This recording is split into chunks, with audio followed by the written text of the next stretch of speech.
સાંદીપની અને રીના સ્કૂલની YouTube channel દ્વારા આજે આપણે ધોરણ 10 ગુજરાતી વિષયના વ્યાકરણ ટોપિક અલંકાર વિશે આપણે આજે માહિતી મેળવીશું, જે બોર્ડની પરીક્ષામાં 1 માર્કમાં પૂછાય છે। સૌપ્રથમ તો અલંકાર એટલે શું? અલંકાર એટલે કે જેમ કોઈ પણ વ્યક્તિ પોતાને સારી દર્શાવવા માટે જેમ અલંકાર એટલે કે આભૂષણનો ઉપયોગ કરે, તે જ રીતે ગુજરાતી સાહિત્યમાં ગુજરાતી સાહિત્યને માધુર્ય સર્જવા માટે અથવા તો એને કંઈક શણગારવા માટે જેનો ઉપયોગ થાય તેને આપણે અલંકાર કહેવાય। તેની આપણે સામાન્ય એક વ્યાખ્યા સમજીશું। અલંકાર એટલે આભૂષણ।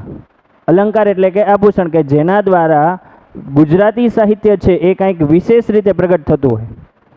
ભાષામાં વાણીને શણગારવામાં કે માધુર્ય સર્જવા માટે જેનો ઉપયોગ થાય તેને અલંકાર કહે છે। ભાષામાં એટલે કે વાણી એટલે કે જે બોલીએ છીએ એ શણગારવામાં અર્થાત એમાં કંઈક માધુર્ય સર્જતું હોય, એમાં કંઈક ચમત્કૃતિ આવતી હોય, તેને દેખાડવા માટે જેનો ઉપયોગ થાય તેને આપણે અલંકાર કહીશું। અલંકારના મુખ્ય 2 પ્રકાર છે। અલંકારના મુખ્ય 2 પ્રકાર છે। કયા કયા? તો કે એક છે શબ્દાલંકાર અને અર્થાલંકાર। ખાસ ધ્યાન રાખો કે અલંકાર એટલે કે વાણીને માધુર્ય સર્જવા માટે એટલે કે કંઈક મધુરતા લાવવા માટે જેનો ઉપયોગ થાય તેને આપણે અલંકાર કહીશું। તેના મુખ્ય કેટલા પ્રકાર જોઈએ આપણે? 2, શબ્દાલંકાર અને અર્થાલંકાર। હવે સૌથી પહેલું શબ્દાલંકાર એટલે શું? શબ્દાલંકાર અર્થાત શબ્દ પ્લસ અલંકાર। શબ્દ એટલે કે શબ્દ દ્વારા કંઈક ચમત્કૃતિ સર્જાતી હોય ત્યારે આપણે શબ્દાલંકાર કહેવાય એને। કઈ રીતના તેની આપણે વ્યાખ્યા સમજીશું। જે અલંકાર દ્વારા શબ્દને આકર્ષક અથવા તો ચમત્કૃતિભર્યા બનાવવા માટે જેનો ઉપયોગ થાય તેને શબ્દાલંકાર કહે છે। શું કીધું? કે અલંકાર દ્વારા શબ્દને, ખાસ વસ્તુ અહીંયા ધ્યાન રાખવાની, 2 પ્રકાર કીધા, શબ્દાલંકાર અને અર્થાલંકાર। એમાં સૌથી પહેલું શબ્દાલંકાર। તો શબ્દાલંકારમાં મુખ્ય શું છે? તો કે શબ્દને આકર્ષક બનાવવા માટે, આકર્ષક એટલે કે એટ્રેક્ટિવ, એક સારા બતાવવા માટે, જેનો ચમત્કૃતિભર્યા બનાવવા માટે, ચમત્કૃતિ એટલે કે કંઈક વિશેષતા દર્શાવવા માટે જેનો ઉપયોગ થાય તેને શબ્દાલંકાર કહેવાય। શબ્દાલંકારના પણ પેટા પ્રકાર છે, એના પણ બીજા 4 પ્રકાર છે। કયા કયા? તો કે સૌથી પહેલું વર્ણાનુપ્રાસ, એને વર્ણસગાઈ તરીકે પણ ઓળખવામાં આવે છે। શબ્દાનુપ્રાસ એટલે કે યમક અલંકાર। પ્રાસાનુપ્રાસ, જેને 3 ઉપનામ છે, પ્રાસાનુપ્રાસ, આંતરપ્રાસ અને પ્રાસ સાંકડી, અને ચોથું છે અંત્યાનુપ્રાસ। આ 4 પ્રકાર શબ્દાલંકારના પેટા પ્રકાર છે। મુખ્ય કેટલા પ્રકાર છે? 2, શબ્દાલંકાર અને અર્થાલંકાર। એમાં પણ શબ્દાલંકારના 4 પ્રકાર છે, એ આપણે જોયા। હવે તેની આપણે વિગતવાર ઉદાહરણ સહિત માહિતી મેળવીશું। સૌથી પહેલો અલંકાર હતો વર્ણાનુપ્રાસ। વર્ણાનુપ્રાસ એટલે શું? તો કે તેની સંધિ છૂટી પાડીએ। કઈ રીતના? તો કે વર્ણ પ્લસ અનુપ્રાસ। વર્ણ એટલે શું હતું? તો કે અક્ષર, અને અનુપ્રાસ એટલે શું? તો કે પુનરાવર્તન। એટલે કે સામાન્ય વ્યાખ્યા, બીજી વ્યાખ્યા નહીં, ખાલી આપણે વર્ણાનુપ્રાસ શબ્દને જ આપણે સારી રીતે ઓળખીએ એટલે આપણને પૂરેપૂરી વ્યાખ્યા સમજાઈ જાય। શું છે? વર્ણ પ્લસ અનુપ્રાસ, અક્ષર અને પુનરાવર્તન। એટલે કે અક્ષરનું પુનરાવર્તન થવાની કંઈક વાત કરી છે। કેવી રીતના? એની વ્યાખ્યા છે કે જે અલંકારમાં 2 કે તેથી વધુ વખત એક જ અક્ષરનું પુનરાવર્તન થાય તેને વર્ણાનુપ્રાસ અલંકાર કહેવાય। શું કીધું? 2 કે તેથી વધુ વખત એક જ અક્ષરનું પુનરાવર્તન થાય, એક જ અક્ષર અર્થાત જેટલા પણ વાક્યમાં શબ્દો આપેલા હોય એ દરેકે દરેક શબ્દનો પહેલો અક્ષર એક જ સરખો આવતો હોય। ઉદાહરણ તરીકે જોઈએ, કાશીમાએ કાચના કબાટમાંથી કામ કાઢ્યું। તો હવે અહીંયા આપણે જોઈએ કે 1, 2, 3, 4 ને 5 શબ્દો છે, એ 5 શબ્દમાં સૌથી પહેલો અક્ષર કયો છે? તો કે ક। દરેકે દરેકમાં કાશીમાએ એમાં પણ કા, કાચના એમાં પણ ક, કબાટમાંથી એમાં પણ ક, અને કામ એમાં પણ ક, અને છેલ્લે શબ્દ આપણે છે કાઢ્યું એમાં પણ ક।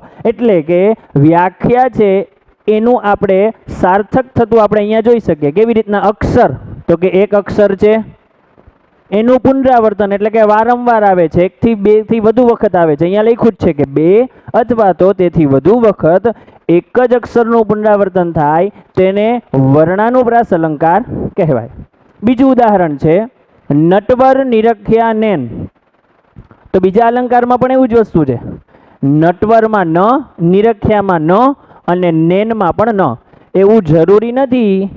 ઉપરના ઉદાહરણમાં જોયું આપણે કે બધાયમાં કા જ આવે છે, પણ અહીંયા એક જ જગ્યાએ ક આવે છે. એટલે એવું જરૂરી નથી કે દરેકમાં પહેલો અક્ષર જેવો છે એવો જ બધામાં હોવો જોઈએ. વર્ણ અક્ષર કીધો છે. અક્ષર એટલે કે પછી ક હોય, કા હોય, કી હોય, ગમે તે હોય એ ચાલે, પણ મૂળ અક્ષર કયો છે? ક. એવી જ રીતના બીજા ઉદાહરણમાં જોયું આપણે કે નટવર નિરખ્યા નેન. નટવરમાં ન, નિરખ્યામાં પણ ન અને નેનમાં પણ ન.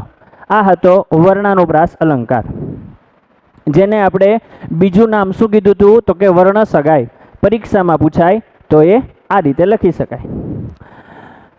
બીજું છે શબ્દાનુપ્રાસ અલંકાર. શબ્દાનુપ્રાસ અલંકાર એટલે શું? તો કે શબ્દ પ્લસ અનુપ્રાસ. અનુપ્રાસનો આપણે અર્થ જોયો, શું હતું? પુનરાવર્તન.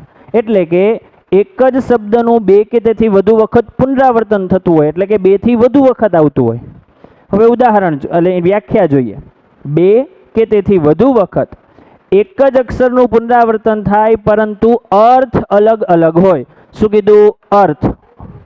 એટલે કે દરેકે દરેક શબ્દ 2 થી વધુ વખત આવે પરંતુ તેના અર્થ અલગ અલગ હોય. અહીંયા આપણે જોયું અક્ષરનું પુનરાવર્તન, જ્યારે અહીંયા શબ્દનું પુનરાવર્તન થાય. શેનું પુનરાવર્તન થાય? શબ્દનું.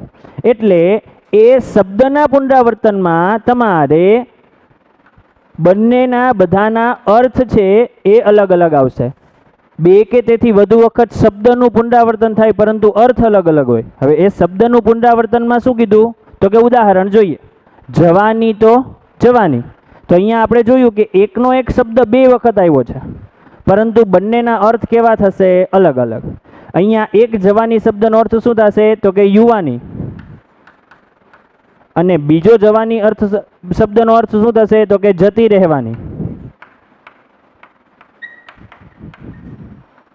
એટલે કે શબ્દ એક જ 2 વખત આવે છે પરંતુ બંનેના અર્થ કેવા છે? અલગ અલગ. બીજું છે તપેલી તપેલી છે. તો અહીંયા તપેલી શબ્દ 2 વખત આપેલો છે. તો એમાં પહેલી વખત જે તપેલી શબ્દ છે એનું આપણે પાત્ર એટલે કે વાસણ, અને બીજો તપેલી શબ્દનો અર્થ થાય ગરમ. તો અહીંયા એકનો એક શબ્દ 2 વખત આપેલો છે પરંતુ બંનેના અર્થ કેવા થાય છે? અલગ અલગ. ત્રીજો પ્રકાર છે પ્રાસાનુપ્રાસ. પ્રાસાનુપ્રાસ શબ્દને આપણે અલગ કરીએ તો આવશે પ્રાસ પ્લસ અનુપ્રાસ. પ્રાસ એટલે શું? તો કે દરેકે દરેક પંક્તિ પૂરી થતી હોય ત્યાં છેલ્લો શબ્દ એવો આવે કે જે બોલવામાં સરખો આવતો હોય. બીજી પંક્તિમાં પણ એવો જ આવે, પણ એક જ સરખો શબ્દ ન હોય પણ તેનું ઉચ્ચારણ સરખું હોય. કેવી રીતે? તો કે પહેલી પંક્તિનો છેલ્લો શબ્દ, બીજી પંક્તિનો પહેલો શબ્દ બોલવામાં સરખો હોય. બોલવામાં એટલે કે ઉચ્ચારણમાં સરખો હોય. કઈ રીતના? તો કે ઉદાહરણમાં જોઈએ. વિદ્યા ભણ્યો જેહ, તેહ ઘેર વૈભવ રૂડો. એટલે કે પહેલી પંક્તિ વિદ્યા ભણ્યો જેહ એ પહેલી પંક્તિ છે. વ્યાખ્યામાં શું કીધું? કે પહેલી પંક્તિનો છેલ્લો શબ્દ. તો છેલ્લો શબ્દ શું છે? અહીંયા મેં અંડરલાઈન કરી છે. કયો છે? જે. બીજી પંક્તિનો પહેલો શબ્દ. બીજી પંક્તિ કઈ છે? તેહ ઘેર વૈભવ રૂડો. તો એ તે શબ્દ છે એ પણ પ્રાસ મળે છે. પ્રાસ એટલે કે બોલવામાં સરખા છે. શબ્દ ભલે અલગ અલગ હોય પરંતુ ઉચ્ચારણ એનું સરખું હોવું જોઈએ. જેમ કે બીજું ઉદાહરણ આપણે જોઈએ. મહેતાજી નિશાળે આવ્યા, લાવ્યા પ્રસાદને કર્યો ઉત્સવ. તો મહેતાજી નિશાળે આવ્યા એ પહેલી પંક્તિ છે, એનો છેલ્લો શબ્દ શું? તો કે મહેતાજી નિશાળે આવ્યા. બીજી પંક્તિમાં શું હતું? તો કે લાવ્યા પ્રસાદને કર્યો ઉત્સવ. તો પહેલી પંક્તિમાં છેલ્લો શબ્દ શું હતો? આવ્યા. અને બીજી પંક્તિમાં પહેલો શબ્દ શું હતો? લાવ્યા. તો અહીંયા આવ્યા અને લાવ્યા શબ્દ ભલે અલગ છે પણ એનું ઉચ્ચારણ કેવું છે? સરખું. ચોથો પ્રકાર અંત્યાનુપ્રાસ. અંત્યાનુપ્રાસ અર્થાત અંત એટલે છેલ્લે અને અનુપ્રાસ એટલે પુનરાવર્તન. એટલે શું? તો કે ત્રીજો પ્રકાર આપણે જોયો પ્રાસાનુપ્રાસમાં. એમાં પહેલી પંક્તિનો છેલ્લો શબ્દ અને બીજી પંક્તિનો પહેલો શબ્દ. જ્યારે અંત્યાનુપ્રાસ અલંકારમાં બંને વસ્તુ સરખી છે. કેવી રીતના? તો કે બંને પંક્તિના છેલ્લા શબ્દ બોલવામાં સરખા આવે. બંને પંક્તિના શબ્દ કેવા છે? બોલવામાં સરખા. એટલે કે જેની જશોદા માવલડી, ચરાવે ગોકુળ ગાવલડી. એટલે કે અહીંયા પહેલી પંક્તિનો છેલ્લો શબ્દ અને બીજી પંક્તિનો છેલ્લો શબ્દ બોલવામાં કેવા છે? સરખા. ત્યારે બંને પંક્તિના છેલ્લા શબ્દ બોલવામાં સરખા આવે ત્યારે કયો અલંકાર થાય? તો કે અંત્યાનુપ્રાસ. કેટલા પ્રકાર જોયા આપણે? 4. વર્ણાનુપ્રાસ, શબ્દાનુપ્રાસ, પ્રાસાનુપ્રાસ અને અંત્યાનુપ્રાસ. તેમાં પણ સૌથી પહેલા અલંકારના મુખ્ય કેટલા પ્રકાર છે? તો કે 2. કયા કયા? શબ્દાલંકાર અને અર્થાલંકાર. એમાં પણ શબ્દાલંકારના પેટા પ્રકાર પડે છે. કેટલા? 4. કયા કયા 4? વર્ણાનુપ્રાસ એટલે કે વર્ણનું અનુપ્રાસ એટલે કે અક્ષરનું પુનરાવર્તન. બીજું શબ્દાનુપ્રાસ એટલે કે શબ્દનું પુનરાવર્તન, પરંતુ બંને શબ્દના અર્થ કેવા થાય? અલગ અલગ. ત્રીજો પ્રકાર છે પ્રાસાનુપ્રાસ એટલે કે પહેલી પંક્તિનો છેલ્લો શબ્દ અને બીજી પંક્તિનો પહેલો શબ્દ બોલવામાં સરખા. અને ચોથો પ્રકાર અંત્યાનુપ્રાસ કે જેમાં બંને પંક્તિના છેલ્લા શબ્દ બોલવામાં સરખા આવે.